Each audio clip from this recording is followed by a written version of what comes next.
আসসালামু আলাইকুম ওয়া রাহমাতুল্লাহি ওয়া বারাকাতুহু। আমি প্রবাসী, তো আমার তরফ থেকে কিছু কথা বলতে চাইছি আমাদের বাংলাদেশের পক্ষ থেকে। তো বাংলাদেশের যত সংগঠন আছে, রাজনীতিবিদরা আছে, তারা সবাই মিলে ডক্টর ইউনূস স্যারের সাথে আমি মনে করি বসা উচিত। কেননা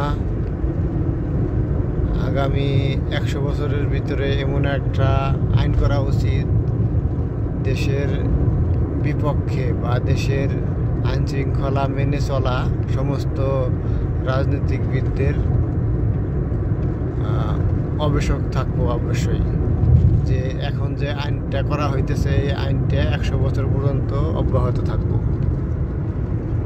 সমস্ত দল মত নির্বিশেষে যত রাজনৈতিক সংগঠনগুলো আছে, তারা সবার একমত হইতে হবে, সিগনেচার করতে হবে যে তারা আর এই আইনের বিরুদ্ধে যাইতে পারবে না। তাহলে হয়তো হতে পারে দেশের উন্নয়ন।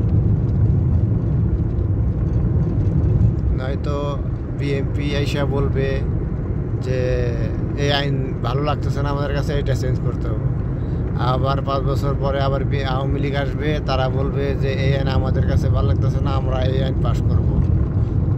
তো ডক্টর ইউনূস স্যারের সাথে বা সবাই এক লগে একটা বৈঠকে আহ্বান করুন, এবং কি সবাই মিলে একটা সংগঠন বা একটা যুক্তি, একটা কোনো অনুষ্ঠান বা যে কোনো একটা উদ্যোগ নিন যে এরকম একটা আইন পাস করা হোক, যাতে 100 বছরের ভিতরে এই আইন কেউ আর পরিবর্তন না করতে পারে।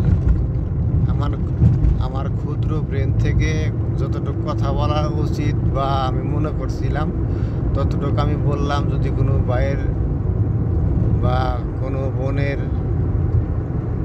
কাছে ভুল ত্রুটি হয়, অবশ্যই ক্ষমা দৃষ্টিতে দেখবেন এবং কি আমার ভিডিওটা শেয়ার করবেন। আসসালামু আলাইকুম ওয়া রাহমাতুল্লাহ।